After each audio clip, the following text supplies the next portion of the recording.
Hi, I'm Mr. V, and today's lesson is from Illustrative Mathematics, Geometry Unit 1, the second half, which is on rigid transformations.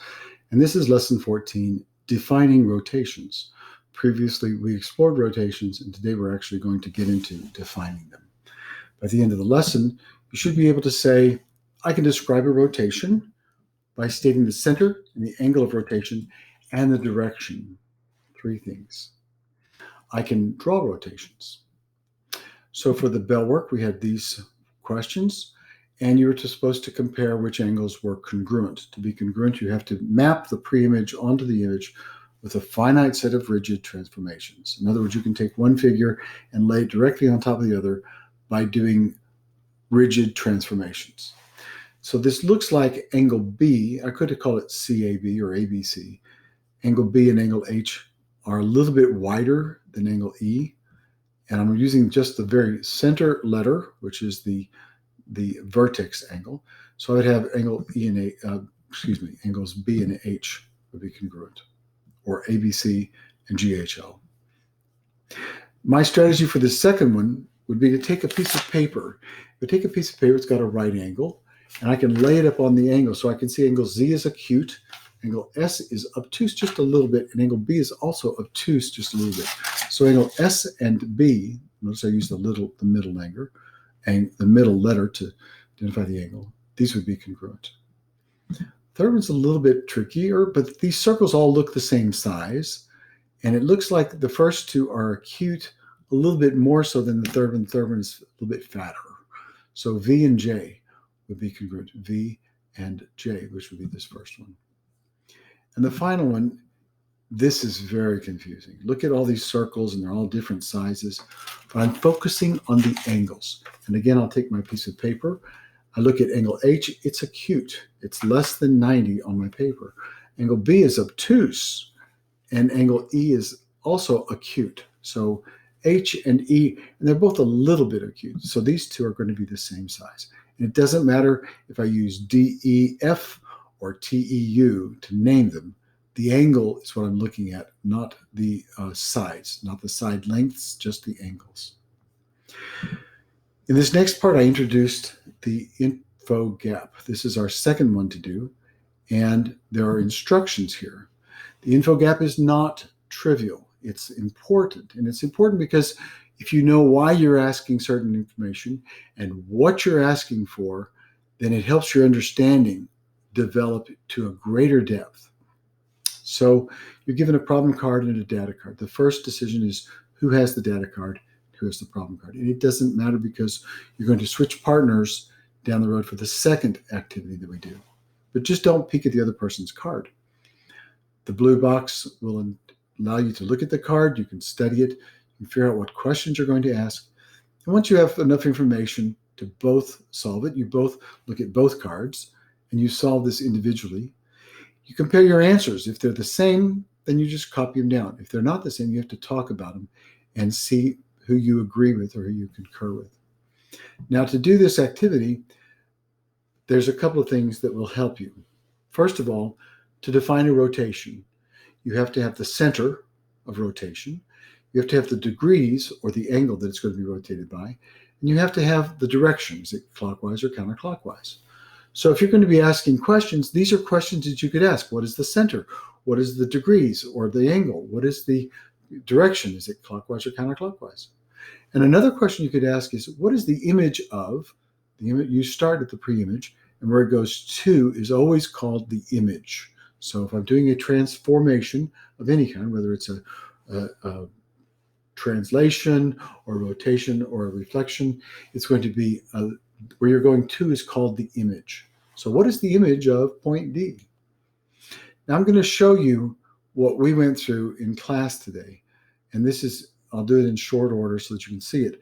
But hopefully you'll get out of what I talk about here some sense of what is going on. Think of it, if you had the problem card, what question would you ask? So I'm going to show you both the problem card and the data card. When we do this in class, you would only see the problem card. You would not see the data card. But I'm showing you this so that you can see it for this exercise on this review. The person with the data card starts the discussion. They say, what specific information do you need? The person says, DCI, and he draws on his picture DCI. He needs to know where it's going to go to when it's rotated. I don't know what that is. What question can I ask? Oh, yeah, remember there's 3 questions. I can ask the center, the angle, the direction, and I can ask what is the image? And so he says, what is the image of D? Why do you need that information? Well, I'm trying to figure out where D rotates to. Well, I do not have that information. What specific information do you need? Can you tell me the image of C? Why do you need that information? I'm trying to see where DCI goes to. I have that information. C, the image of C is G. And on the problem card, the person writes down, this is going to go here. Oh, I don't know if it's going to go this way or how it's going to get there. What specific information do you need? Can you tell me the center of rotation? Why do you need that information? Well, if I knew the center of rotation, I might be able to figure out where these other 2 points go to. I have that information. The center of rotation is L. Here it is. I have enough information to solve this problem, I think, anyway. So then you both look at both of the cards and individually you try to figure out. You have triangle DCI. It's being transformed with this arrow to triangle what? That's what you're looking for. And C goes to G, so my middle letter is going to be G.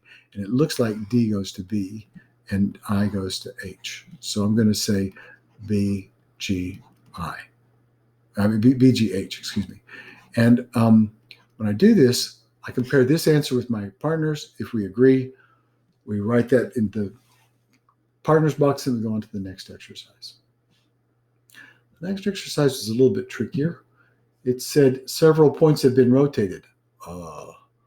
Precisely describe the rotation. What do I ask? Remember, there's 3 things you could ask. You could say, what is the direction? What is the degrees? What is the center? What is the image of some point? And so the person says, oh, okay, fine. What specific information do you need to write down a card person? Can you tell me the center of rotation? Why do you need that information? I'm trying to describe the rotation. I need to know the center. And the person says, oh, I have that information. The center of rotation is N. So on my problem card, I'll write, this is my center. Yay. What specific information do you need? And the person then asked, what is the image of N? Why do you need that information? Because I don't know. I have that information. The image of N is N. Now, the image of N, if I'm rotating around this point, that means that it's always going to be going to itself. That was not a good question to ask, but it was a question that was asked and actually kind of commonly asked. Okay. What specific information do you need? Can you tell me the angle of rotation or the degrees of rotation? Why do you need that information? Well, I'm trying to define the rotation, and if I knew the degrees or the angle, then that would be one of the 3 things that I need, the center, the angle, and the direction to be able to solve this. I have that information. The angle of rotation is HNW. HNW, there it is. This is my angle that I need to be able to do that. Now I just need to know if it's going from H to W or from W to H. What specific information do you need?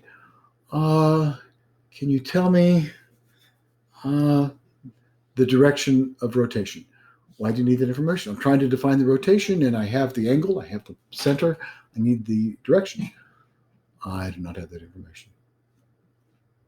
What specific information do you need? To figure out which way it's going, I need to go if H is going to W, if W is going to H. Can you tell me the image of H? Why do you need that information? Well, if I knew the image of H was W, I know it's going this way. If I knew it's going to F, I know it's going this other way. So that's why. I have that information. The image of H is W. I have enough information to solve this. So we each go to our own corner. We look at both cards. We try to write it down. I'm going to say the center is at N. The angle is angle HNW. The direction, let's see, this is going to go clockwise because it's going this way. And I'm going to compare my answer with my partners. If we agree, we will continue and go on. If we don't agree, we will go back and try again and discuss it until we come to an agreement. Well, I think it's this because. I think it's this because. Okay, fine. I agree with you. And then you write down the common answer. On page 23, is a tutorial. I mean, it's a GeoGebra task. I'm going to walk through it here in the video. You can slow this down, take it at your own pace. You can do it whatever, so that you can watch it over again. I'm going to follow the instructions here explicitly. So if you want to read the instructions, you can, but you can watch my video and you can see how this is done. We start with segment AB. We're going to rotate it. That's the third tool to the left, rotation tool. We're going to rotate this figure around point B by 90 degrees, and we're going to go clockwise. And then that's going to take me to A prime. When I make this polygon, A prime, B prime, this makes a certain kind of polygon. What is it? It's a triangle. What kind of triangle? It's a right triangle because it's 90 degrees. Well, what kind of right triangle? How do you classify it by its sides? It's going to be isosceles. It's going to be these two. Why do I know it's isosceles? Because I translated this, I rotated this piece AB to AB prime. When you rotate, it retains the same length. The second part of this activity from down here, which I will now demonstrate, is to construct segment CD. So when I do CD, and then it says to rotate this around point D 30 degrees counterclockwise. That's what the instructions say. So I'm going to rotate this around this point. I'm going to go 30 degrees counterclockwise. The default is counterclockwise. If I wanted to go clockwise, but I wanted to use the counterclockwise, I could say this is negative. In Desmos, you have to use negative if you're going to go clockwise. So we're going to just say counterclockwise, and there it is. And now we're going to rotate this another 30 degrees around point D. So I'm going to go 30 degrees counterclockwise. And that takes me to C double prime. When I make the polygon, I have C double prime. And this is D double prime. It's also D, and it's also D prime. But it makes this triangle. And when I do a drag test, you can see that this triangle retains its properties. It is equilateral. And how do I know it's equilateral? Well, I translated this 30 degrees and 30 degrees. It's the same length, and 30 and 30 is 60. And this is isosceles, and these base angles are going to be the same. So this 60, 60, 60, and each of the sides is going to be the same. Now, the big idea from this lesson is rotation requires a center, an angle, and a direction. Center, degrees, and direction. And you can read the rest of this on your own. Make sure that this makes it to your reference document. You should be recording this in your reference document. If we were in brick and mortar, I would be checking to see that you would put this into your reference document. On page 25, through the rest of this is the lesson. Andre is trying to rotate this 45 degrees. And he's doing some things right, he's doing some things wrong. And you have to determine what he's doing right, what he's doing wrong. It looks like he knows. To me, I'm going to tell you my answer. Try to write your answer first, because this is a spoiler alert. Looks like he knows he's supposed to go by the same angle. And maybe it's 45 degrees each time. It also looks like he's going in the right direction. He's going from B to B prime, B to B prime, A to A prime. So he's going in the same direction. What he's not doing is using the center. Here he's using the center D, and then E, and then F. He's changing the center. You have to have a center, an angle, and a degrees, or a direction. He's got the angle and the direction, but he doesn't always use the same center. Here, we'll rotate this by 45 degrees. I'm going to move it over so that I can get to it when I pull out the tools. To do the tools, I'm going to choose transform. I'm going to choose transform. Define the transformation will be a rotation. The point we're going to rotate around is B. We're going to rotate 45 degrees. And then I have to choose the object I want to rotate. So I'll choose all of this, and I'll apply it. When I do, I get to this point. Notice I can move point A around. It's still going to be rotated 45 degrees. See, it's still going to be rotated 45 degrees around point B. On the next one, which is the last one before you just tell me how you did, we're supposed to rotate AB to match up with this thing here. I need to know what the angle is. So I'm going to figure out what the angle is by measuring it. Notice we have to measure this in counterclockwise order. Otherwise, it will give me the long way around. Here I want 46 degrees. So I'm going to go from here to here. This distance is 46 degrees, or either way, it's going to be 46 degrees. Now, I want to do a transformation. I'm going to do a rotation. What am I going to do? I'm going to rotate around point B. How many degrees? I want to go 46 degrees. So I will write in here 46 degrees. And the object I want to do is segment AB. when I applied that, oh dear, it went the wrong direction. So I really want to go negative 46 degrees. Negative 46 degrees will take it counterclockwise. The default is clockwise. In Desmos, to specify clockwise, you have to do a negative. And that's all I've got for you today. So please make your comments as far as how you felt about the understanding, and good luck and success.